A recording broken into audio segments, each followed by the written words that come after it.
To start with, I have to express my pleasure and the privilege I feel to be here to officiate the opening ceremony of the forum for the year 2023. And I want to welcome you all to Tanzania, and I really hope Dar es Salaam treats you well, and we'll get to enjoy a little bit of what we can offer. Make sure you don't go back with your balance. You can spend all the money around here.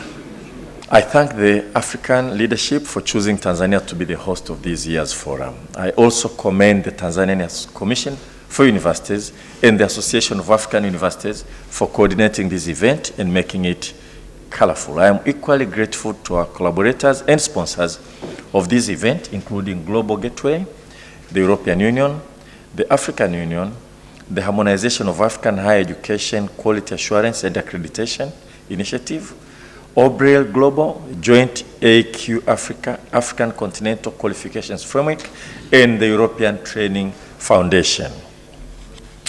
As we have been told, this forum brings together quality assurance practitioners from the African continent as well as from other regions of the world. So on behalf of the government, I want once again to welcome you to Tanzania. Now, I won't make a very, very long speech, but I just want to point out a few things, almost without reading. First of all, I appreciate this initiative of bringing together quality assurance agencies from Africa to work together, exchange ideas, and try to see how we can improve the quality of higher learning institutions in Africa. Because we must admit, first of all, that we have come a long way, but we have a very long way to go to catch up with quite the advanced countries. So there is a huge task ahead of us to make sure that our universities actually catch up with the rest of the world. And more important, we have different experiences, and we can learn from each other, from other countries. Some of African countries or other universities are ahead of the rest. We must acknowledge, we must learn from them. And those who are behind have a lot to do to catch up. There are some issues with higher education right now, which is commonplace, spoken everywhere. And I'll try to highlight some of them. And I don't know whether the papers that are going to be presented here will touch upon those issues. One, there's a tension between higher education now in Africa and the labor market. And I think it's almost a global problem, particularly because of mass recruitment of students. And therefore, there is a lot of debate about how can education be relevant to the job market, and whether we should tailor everything at our universities to fit the job market. These are issues we need to discuss, because of course, those who go to universities, most of them and their parents expect once they graduate, it will be easy for them to be recruited for employment. At the same time, we cannot risk downgrading the need of imparting critical thinking to our students as they study at the universities. So while we are looking to fashion our education to fit the labor market, we may run the risk of making every academic institution a vocational institution, and forget that we also need to have critical thinking along the way, and also push through frontiers of knowledge which are not necessarily of immediate relevance to the labor market. Now, you as quality assurers, I'm sure those are issues that you will discuss, because they are issues that everybody talk about. Being now a member of parliament, you get those questions all the time, that what do you do to ensure that when graduates complete their degrees, they can immediately be employed. Of course, the issues is two ways. It's just both universities, what the university do, but also how do we organize our economy to create the market. There's an issue, I think, that we need to also think. The number of universities have blossomed, have increased very rapidly.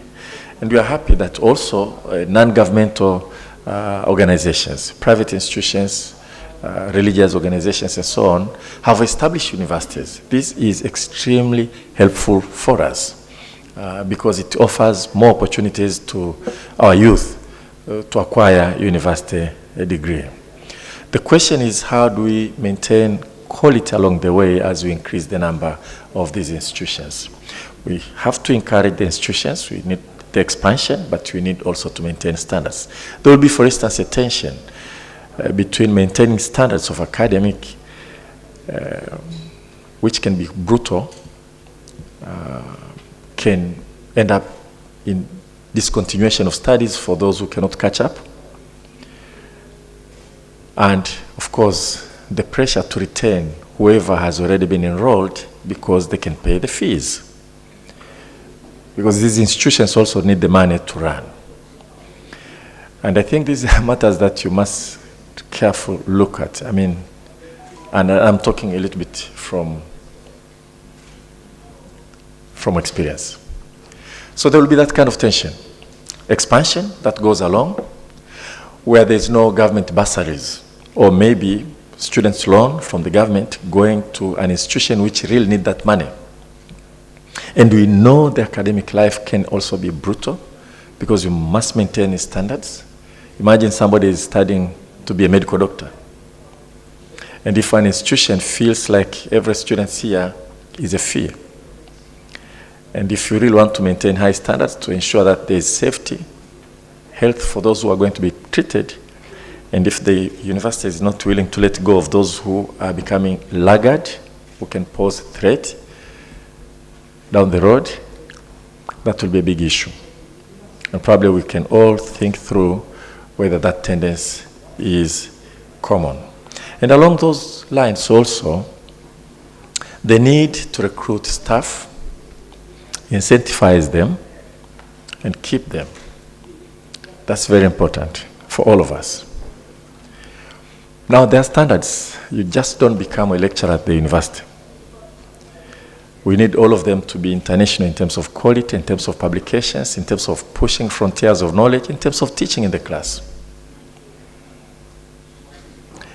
And you cannot avoid the fact that in certain contexts, the tension will exist between maintaining the standards or compromising the standards so you can retain the faculty, or dishing out promotions so that these guys will stay, and you make sure that when Kihampa comes calling to check, you can ensure that you have enough professors at your institution so you keep your accreditation. So these are real life issues that I think we must discuss. There was an instance, I'm not going to talk in the details, which really provoked my thinking along these lines, of the tension that we must, our students must get very high GPA like the rest. So if we don't give them GPA like the rest, maybe we'll not recruit more. They have to see that if you come to our institutions, you stand a better chance of getting first class down the road. And when you come to labor market, those who go to private because their parents have means, they still will have means and network of ensuring that those are the people who gain employment more immediately, and therefore downward spiral of quality will accelerate. So the issue of the pressure, genuine pressure of opening access to higher education, mass recruitment of students, will come into collusion with the need also to maintain faculty as not only lecturers who teach in class, but those who spend time doing research. Because your university is not just an institution of transmitting knowledge, it has to be an institution that also produces knowledge. And whether we are going to compromise so that we can have mass number of students, which is very important, but doing that at the expense of having lecturers that are just celebrated high school teachers, because you just go to classroom to repeat and transmit what is already there. There's no time to do research and so on. These are really issues that I think in Tanzania, I believe in the rest of African countries, we also need to look. There is a fact that there is a rapid technological development in the world. And the good thing about the changes that we are seeing is that you really don't need huge amount of raw material. You just need your brain. Artificial intelligence, for instance. Those kind of things. You just need a very bright young men having access to computers. They can do wonders. And therefore, there is also a fact that as universities, we must catch up with the rest of the world. And we cannot afford to be left. To be honest, this probably is an opportunity for us to move and catch faster. Because in the past, you'll need iron ore, you need, those kind of things for you to build a sophisticated economy. But now you can just invest in brain of our youth, and they can push knowledge and actually catch up and even surpass the rest of the world. So there are those areas that we need to work on. And as individual countries, I think it's useful, but what do they say? If you want to go fast, go alone. You want to go far, you go with the rest. And in Africa, I think we need to go far. Now, those are issues of quality. I'm sure you guys are expert. I'm just touching on issues that probably will want to reflect during your discussions. But let me bring up one more but last issue of importance, of the need to forge collaborative efforts within our higher learning institutions, within each country and across countries in Africa. Because now I don't believe you'll have a country with just one university in Africa. Now you have multiple numbers of universities now. But shortage of faculty members is a real thing. And the quality of faculty members also differ from a person to a person. We can harness those faculty members better if we collaborate and also use technology. I was teaching economics at the University of Dar es Salaam, and I have some experience of the beauty of collaboration. When I was appointed the head of department, 2009, immediately I attended a meeting of what we call Academic Board for Master of Arts in Economics for Sub-Saharan Africa. We went to Accra, Ghana. For whatever reasons, it was my first meeting, but the members decided to appoint me the chair of that board. So we are running a collaborative master's program. Students in Accra, in Addis Ababa, Nairobi, Dar es Salaam, Harare, Namibia, all of them together, they share that kind of things. And we will share even examinations. We will take students in one campus to teach, mostly in Nairobi. There was a time we took them to Arusha. And we harness potentials in Africa, both within and those in diaspora, to come and teach. So you'll find somebody who is very good in econometrics teaching in England will be recruited to come and teach a huge class somewhere together. And we also had a PhD program, collaborative program. We have University of Pretoria and Cape Town, Dar es Salaam and Nairobi, Yaoundé 2, and I think another university in Cameroon, and Ibadan and Benin within Nigeria. And what we are doing is to recruit students, pull them together. So Dar es Salaam will admit students from all over. I think we had even Ghanaian students, Sierra Leone and so on.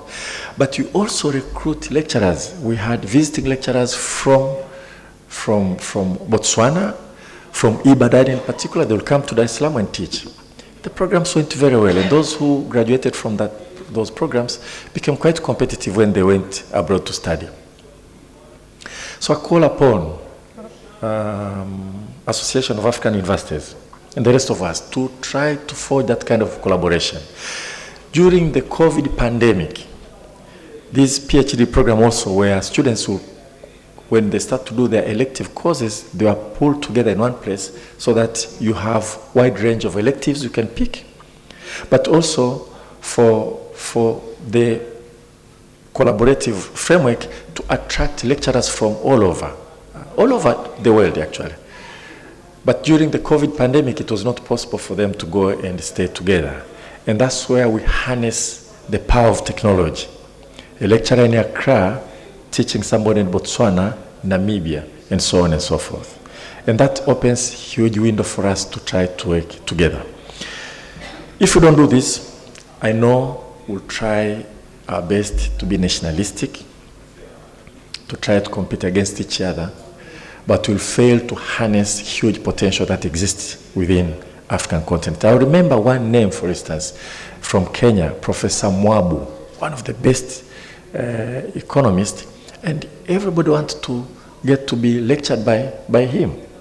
And therefore, we want him to come to Dar es Salaam, we'll be invited to Barani, and so we can do that. Europeans are doing that.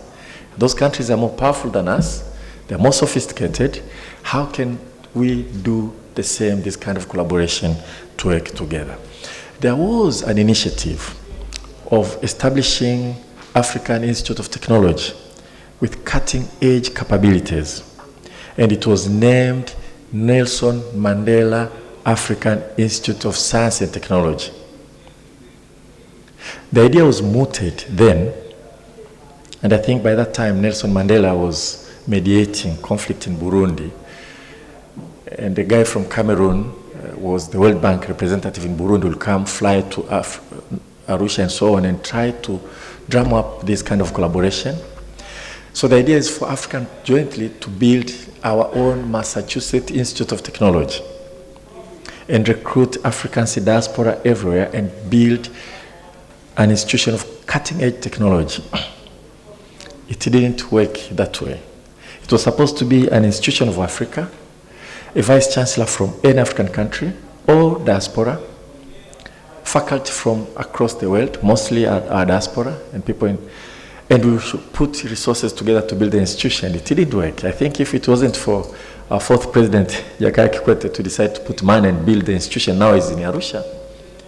It's still a graduate university, still trying to be more international, still pushing to be at the cutting edge, but in a way we lost an opportunity to have an institution that is jointly owned, that will harness all the best we have in Africa and African in diaspora, and everybody else to come and help us to move forward. So I think, and that is beyond a little bit of quality assurance, but it's something that will help us to lift our quality. And I think we have a duty to make sure that we try to push, it's particularly in areas of science and technology and medicine, to make sure that we enhance that kind of collaboration. So I want to just keep talking about this, and every opportunity I get to talk to academicians, academic leaders from Africa, I try to moot these subjects, and I hope we'll be able to see some of the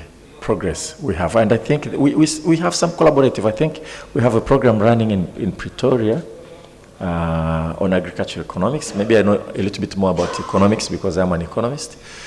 And we have staff moving, a Zimbabwean in Namibia, a friend of mine who is teaching there and so on, and he will come and lecture at the University of Dar es Salaam. But I think we need to formalize and enhance it. It might also be something, when you look at quality assurance, to ask a question: how many visiting lecturers do you have?